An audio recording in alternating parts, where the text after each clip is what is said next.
narito ang kaalamang pangkalusugan. Bago pa nalaman ng mundo ang tungkol sa benepisyo ng rose hip sa balat, ito ay una nakilala na halamang gamot na may tradisyonal na pharmacological applications. Ang rose hip oils ay ine-extract mula sa mga prutas na mula sa Rosaceae family na mayaman sa nutrisyon tulad ng vitamin C. Karagdagan dito, mayroon din itong ilang mga powerful properties na makikita mula sa halaman tulad ng antioxidants, anti-inflammatory at antimicrobial properties. Kaya't ang mga ito ay mainam na sangkap bilang herbal teas, vitamin supplements at ibang mga produkto ng pagkain. Maliban sa mga nutritional na benepisyo, ito rin ay lunas sa rheumatoid arthritis at osteoarthritis.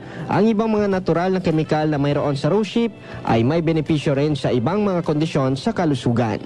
Ang rose hip oil ay isang complex blend ng alcohols, aldehydes, ketones, terpenoids at esters. Halim Abbas, NDBC, Bida Balita.